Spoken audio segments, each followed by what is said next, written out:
The Air Force depends on its total force to complete its mission each and every day. A critical aspect of our wingman culture is individuals and communities who are committed to taking care of themselves and each other. Suicide prevention is essential to this effort through the early identification of stressors, followed by effective coping. Maintaining a healthy and balanced lifestyle can prevent many physical and emotional problems. Still, problems are a part of life, and when problems do arise, the Air Force encourages all members of the Air Force family, whether active duty, Guard, Reserve, or civilian, to seek help early. Addressing problems early can prevent them from becoming worse and ultimately affecting our careers and families. Unfortunately, it's difficult to know all the stressors our fellow wingmen might be dealing with. It's equally difficult to predict how individuals will react to stressful events. For these reasons, it's important to be alert and to take action when one of our fellow wingmen is in distress. This training is designed to give you the tools to help yourself or a coworker in need. The training video provides a scenario that is divided into segments which demonstrate examples of protective factors, warning signs, and risk factors. The video will also demonstrate an intervention using ACE, or Ask, Care, and Escort, identify helping resources available to employees, and emphasize the importance of following up with others through the resolution of their problems or stressors. Let's begin by meeting Air Force civilian employee Rob Warren and his wife Candace. They are happily married with 3 children, and they have a strong support network of friends and coworkers. Up until now, things have gone well for the Warrens, but life is about to get more stressful for the family.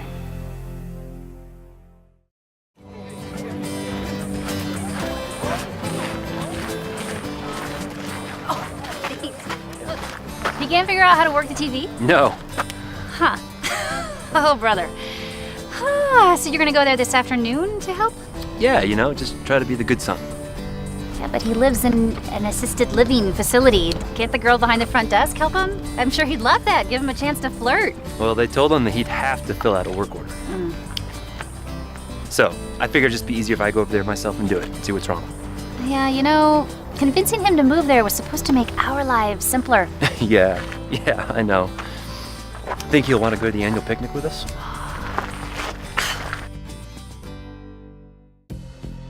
Because everyone faces stress and life challenges, it's important to continually assess and strengthen those factors in your life that help you effectively cope with and overcome challenges and maintain a balanced lifestyle. Protective factors are positive behaviors and supportive connections that can serve to protect against stress, so it makes sense that protective factors are an important element of suicide prevention. They include positive relationships with family, friends, and coworkers, as well as a sense of belonging. Coping skills such as effective problem solving, goal setting, and knowing when to seek help, consultation, or mentorship.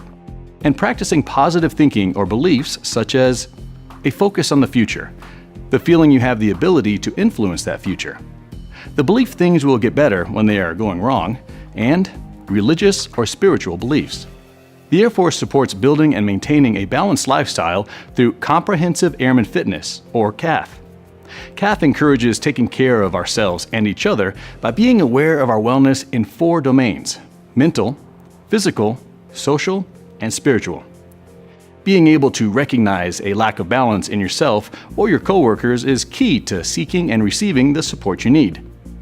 CAF can help instill or strengthen existing protective factors to help you cope with stress or major life changes in positive ways.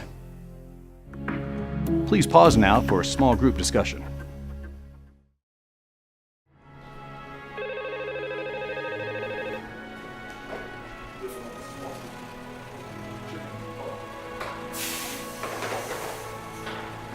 Yo, Rob.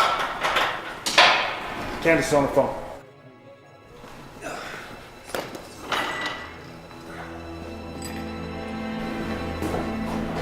Yeah. Yeah. No. Okay. Everything okay? Oh, my son's in the emergency room. I gotta go. Of course. Give me and Brenda a call if you need anything. Yeah. Even if it's late. Thanks.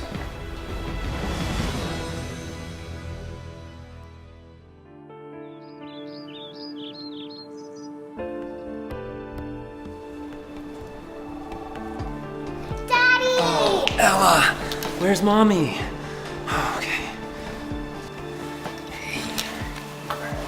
How is he? They haven't told us anything yet. Well, what happened?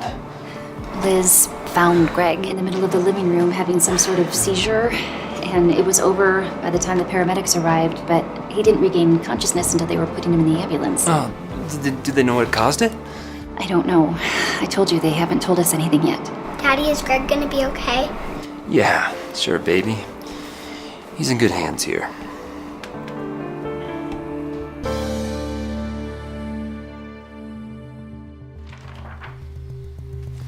So, are you gonna tell me what happened to your head, or do I have to guess? Oh, I tripped over that stupid wastebasket in my room. Haven't got used to the layout of this place yet. It'll take time, Dad, but, you'll get there. Maybe. But I don't think I'll ever get used to not having your mom around to laugh with me when I do something stupid like that. But enough about me. Have you heard what's the matter with Greg yet? Well, Candace is taking him in for some more tests on Tuesday. But you're going with her? I have to work. And Candace doesn't. Dad, I told you, Candace quit her job to take care of Greg. We didn't want to worry about him having seizures at school, so she's homeschooling him. I forgot. Well, can't you take the day off? I guess I could. Walt and Leo could cover for me, but sitting around the hospital worrying isn't going to do anybody any good. Just because you can't fix a situation doesn't mean you aren't being helpful. Sometimes people just need you to be there to hold their hand. Dad, I need to work. For me. Can you understand that? Does that mean you expect Candace to start taking me to my appointments too?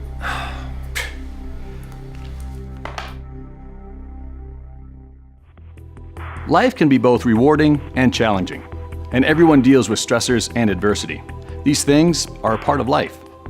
When talking about stress, it's important to remember that most people deal effectively with life stressors without thinking about suicide. For some people, however, challenges can seem overwhelming, which may eventually lead to thoughts of suicide. Risk factors for suicide can be anything that makes it more likely that a person will attempt to take their own life. Risk factors can relate to things that are going on in a person's life, such as financial problems, medical problems, sleep problems, workplace problems, family problems, relationship problems, or legal problems. These stressors may or may not be visible to others. For this reason, it's important to acknowledge changes in those around you and engage with anyone you are concerned about. Ask questions and provide support. It's also important to recognize risk factors in yourself as signs that you may need additional support. Hey, your wife's on the phone.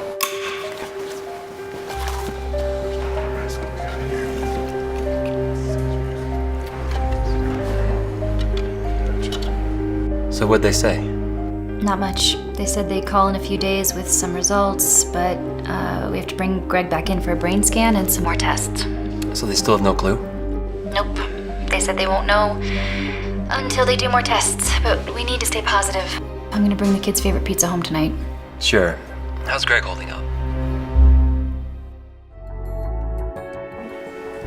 You think he's okay? I don't know. When he rushed out of here a couple weeks ago, it was because his son Greg had a seizure or something. Brenda said his wife left her job to take care of him. I don't even think they know what's wrong with him yet. It's gotta be tough on Rob. Everything all right? Yeah, it's fine. Please pause now for a small group discussion.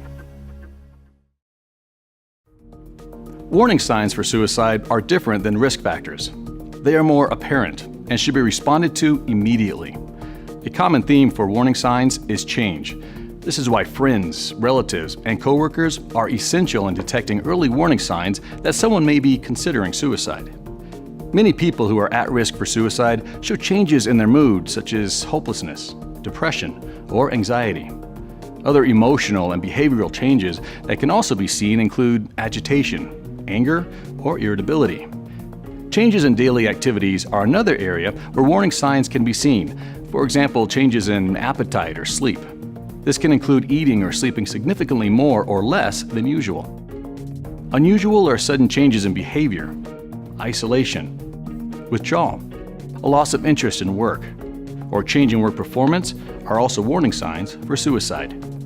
Even a positive mood change can be a warning sign if someone has been down for a while and suddenly seems happy or carefree. It's important to ask about the reasons behind the change. And finally, one very important warning sign is talking or communicating about death or suicide. All employees should be alert to these behaviors and those around them, and be willing to personally intervene.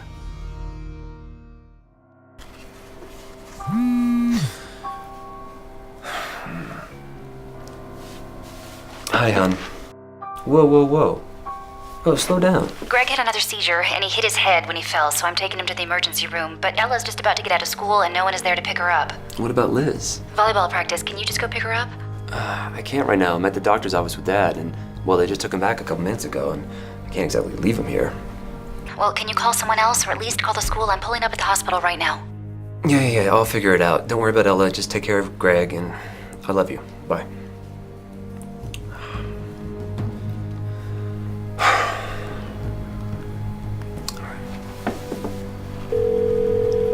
Come on, pick up. Hey, you've reached Aaron. Please leave a voicemail.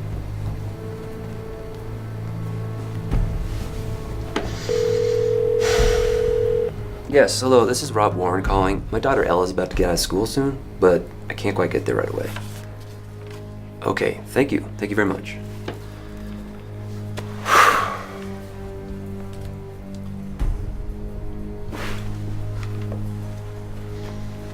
Hi. I'm having a little bit of a family emergency right now, and I'm wondering if you can tell me how much longer my dad's appointment's gonna be. Of course, just a moment. Great, thank you. I don't understand what some of these charges are. Do you know what this one's for? Who knows? You know, they charge you for every little thing. I thought insurance was supposed to cover most of this. Well, we haven't reached our out-of-pocket maximum yet. Are you kidding me? We can't afford this. I still have my last paycheck coming, but we're already dipping into our emergency fund to pay bills. What good is insurance if it only kicks in after you're broke? Well, why don't you give them a call in the morning and set up a payment plan or something? Me? Yeah. Why should I call them? I don't know what to say. Why can't you call them? Because I get paid to fix cars and trucks, not sit around the phone all day.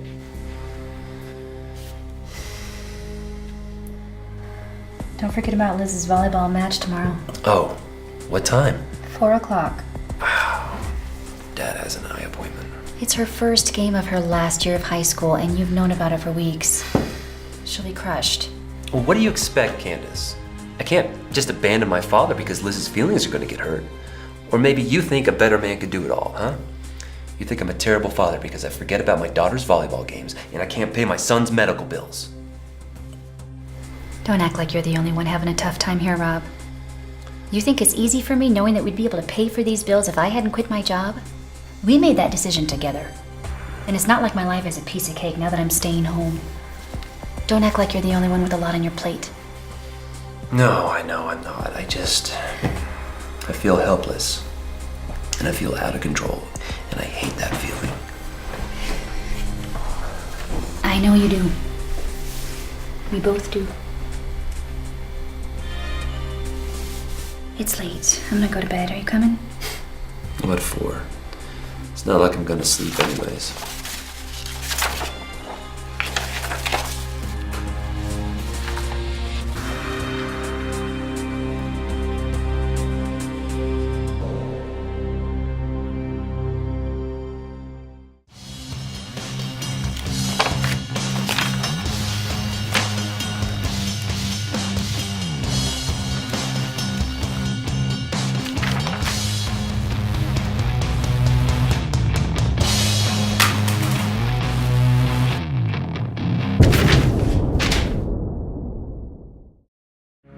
Please pause now for a small group discussion.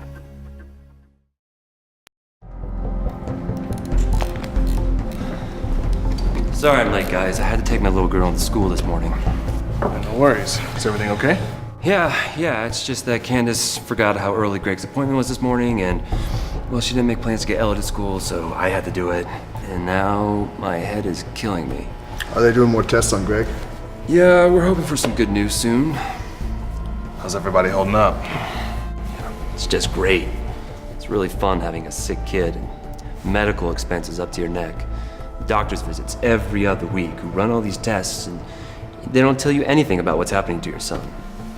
and a family income that's down to one paycheck for the foreseeable future, and a father who can't walk without breaking something, and daughters who feel like an afterthought because they're perfectly normal and healthy, and a wife who wants you to be everywhere and do everything and put food on the table. Yeah, I'm living the dream.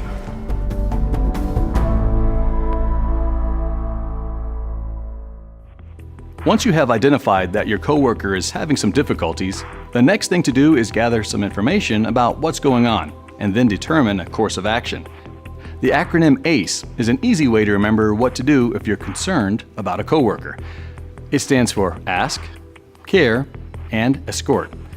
It's important to ask your coworker directly about what's going on. This will help you determine what needs to be done next to support your coworker. It's helpful to be an active listener and let your coworker tell you about their challenges. Although it can be awkward, during the conversation, it's important to ask the tough questions about whether or not your coworker is thinking about harming or killing himself. If the answer is yes, or even if you suspect that the answer is yes, don't leave the person alone. Take all comments about suicide seriously. Care for your coworker by calmly listening and expressing concern. Don't be judgmental or promise secrecy. If your coworker is having thoughts of suicide, you do not want to keep this kind of secret. Remove anything he could use to hurt himself and immediately seek help. If the person is willing, the next step is to escort them immediately to the nearest emergency room, employee assistance program if your location has one, mental health clinic, chaplain, or primary care clinic.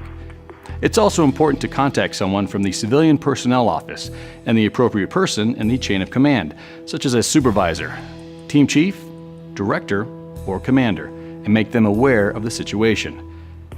If a distressed coworker refuses help or you're not sure what to do, call your supervisor or 911 for help. Never leave a coworker having thoughts of suicide alone, even to go to the bathroom. Remember, mental health personnel on most installations are available for consultation 24/7. If you need help after hours, you can call 911 or the National Suicide Prevention Hotline. They will be able to put you in touch with mental health personnel.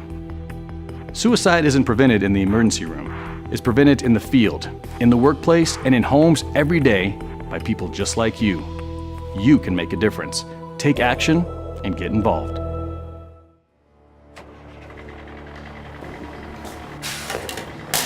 Son of a... Hey. Maybe you need to take a few minutes to settle down. You're a little wound up. Yeah, I just hate being late to work, that's all. No, that's not all. We know you're dealing with a lot lately, and it's clearly bothering you. You know Leo and I have your back. Always. I appreciate it, guys, I really do, but I'm okay. I know you, Rob. This isn't okay for you. Well, I'm here to work, not talk about life problems. The work will get done. Right now, this is more important.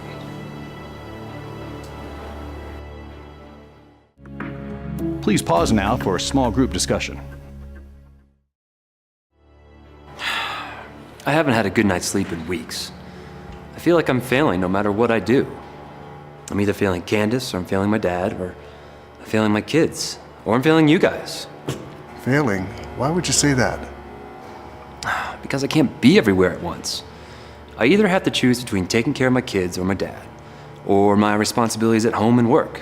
No matter what I choose, someone always loses.